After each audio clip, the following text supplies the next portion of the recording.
Greetings and welcome to this mini lecture on a brief history of comics, part 1.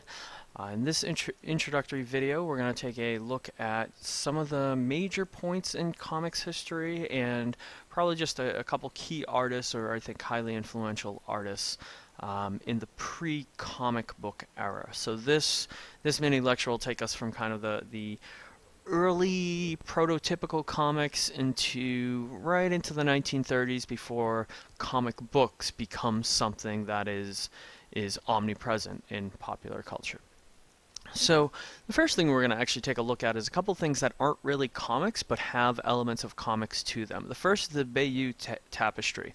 And this was created sometime between the 11th and the 12th century, and it was an illustration of the Norman conquest. And it was a tapestry that was 1.6, I believe, feet or meters wide. Tall, and 224 feet long. So this is a very, very long tapestry that tells the story of the Norman conquest. And as you can see from this little excerpt that we have here, there is a sense of motion, there is a sense of movement of the story progressing along, and I think that's a lot of people look at this as one of the earlier understood approaches to telling a story with images and words, and as we can see, this has both. The next strong example would be the stations of what I refer to as the Stations of the Cross, and you can actually find this in many different churches throughout the world. And these were the 12 paintings, or sometimes they're statues, or sometimes they're drawings, but the basically 12 parts of Christ's crucifixion and death. And it's fascinating because one of the reasons it was done in this way is, if you look at the time, 1300s, the vast majority of the people are illiterate. And so what you have here is a sequence of images that tells a story. Again, very similar to how we understand what comics do, is that they communicate a story. And so this idea that people could actually learn about what had occurred, and each of these images are embedded with a variety of additional information. It's not just one step, but the way people are poised and positioned that tells us different things about what's going on in the quote-unquote story.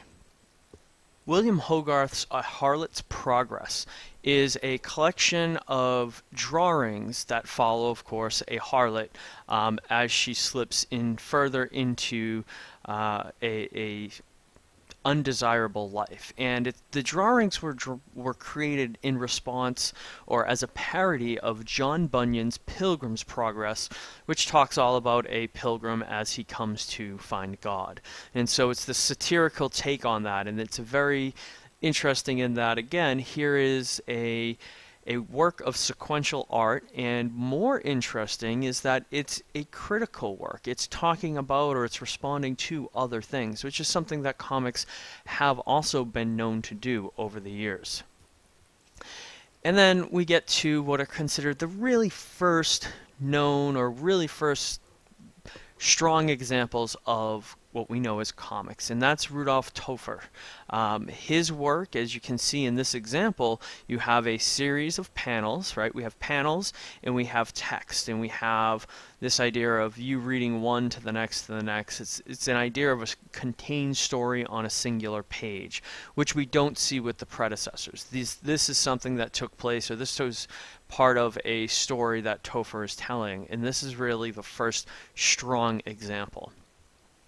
However, the first real powerful example, most meaningful example, comes from Richard Felton Occult in his work with The Yellow Kid, which eventually gets turned into Hogan's Alley.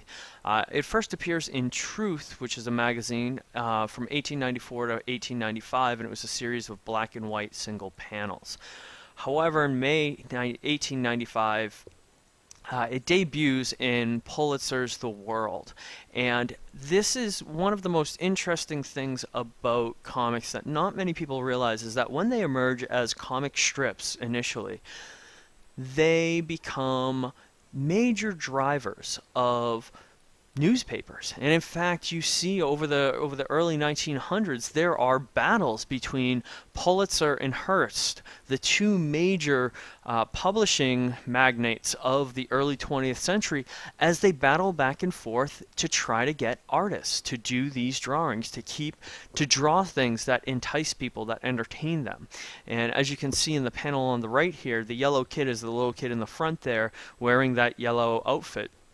And he becomes quite popular and quite famous, and he lives in this area called Hogan's Alley, which is, a rougher neighborhood. And as you can tell by the image, there's a lot of things there's a lot of interesting things going on there. One of my favorite early artists is Winsor McCay. I think he doesn't get as much attention as he probably should, given just how phenomenal his work is over the years. He's well known for being a comic artist, but he's also dabbled in lots of things, including early animation. And his earliest, one of the most earliest cartoons to ever emerge was from Winsor McCay, and it is a cartoon called Gertie the Dinosaur. And I would encourage you to go Google that, and you can pull it up on YouTube or any other channel. But he has several different well-known series. His first one that we'll talk about is Tales of the Jungle Imps. Now, if that name in and of itself doesn't tell you anything, I can tell you right now, it was a highly racist depiction comic strip, and Jungle Imps is a very horrible racial term for Africans, and the story is all about these Africans that run around in the jungle. So, there's some trouble and issue that comes with this, is with looking at that particular series. But we see later on, as he starts to dream of a rare bit fiend in Little Nemo in Slumberland, some of those ideas and representations of race still come up and still challenging. But if we look at this example on the right, which is Little Nemo, he also does some fascinating things in comics that aren't being done previously. He plays around with the panels, and you can read his stuff, and it feels very surreal. It feels very exotic. It feels very interesting, the perspective that he has taken, or that he can communicate within his comic. They're just such powerful pieces, and I can easily understand how people flock to these. We're dying to see what happened to Nemo this week, because he has such radical, and one would probably also say trippy, adventures.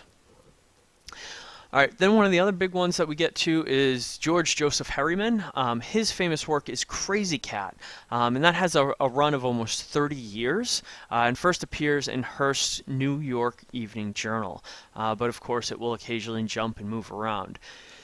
And this series has given birth to a great many examples that we are familiar with within popular culture. This is the predecessor to Tom and Jerry, or if you're a fan of The Simpsons, Itchy and Scratchy.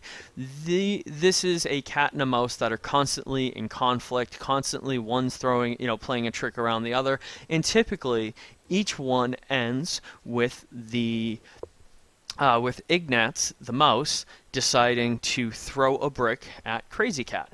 So it's a very quirky, short, pithy comic strip, but it's one that sticks around and gets a lot of attention and has a lot of influence up through even today's culture.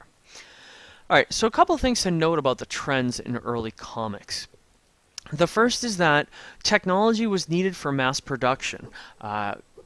We've talked about before how mass print needed, actually needed the printing press. Well, that printing press needs to become even more technologically developed to not just reproduce the typed word, but also to reproduce images. And that's a big thing that holds comics back, is from being popular culture, is that they can't be mass produced. Once they can, they really do explode, and they become a very, very, I would say, a reasonably strong influence on popular culture. And as we've noted before, that something that's mass produced is often undervalued. And in the 20th century, comics, despite their influence in a variety of ways, are significantly undervalued. And we'll look at that particularly when we get into the second part of comics history, and when we get into talking about horror comics and kind of how and what has happened to comics over the last 100 years. But we should note that comic strips help drive newspapers. Newspapers sold, but as comics come into the fray, they sell even more because comics become appealing not just to the literate, but to the illiterate. They become appealing to the immigrant. They become appealing to people whose English is not their first language, and they can use comics actually to help them learn. And the early comic strip artists were predominantly male. And again, this is something we'll see within popular culture, particularly within comics, is a overwhelming privilege or an overwhelming male creation.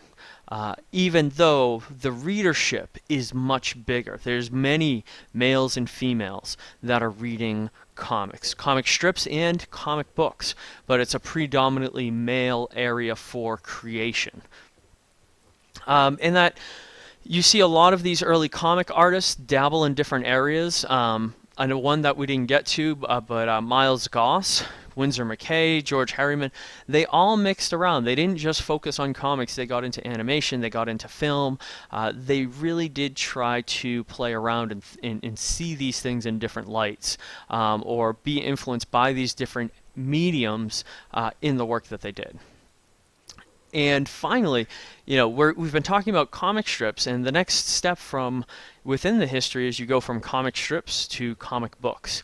And the development of comics and the types of stories that we tell with comics was hugely influenced by the explosion of pulp fiction, radio shows, and films from the 1910s really up through the 1930s. That this is going to shape the types of stories, the action-oriented, the emphasis on action, and also just the way in which people think of them as serial, right? Everything prior to comics, you have pulp fiction, you have radio, you even have film serials. All of these things are going to influence that idea of an ongoing story that does never really end. All right, that's all for now. Thank you very much for watching, and I'll see you in the next video.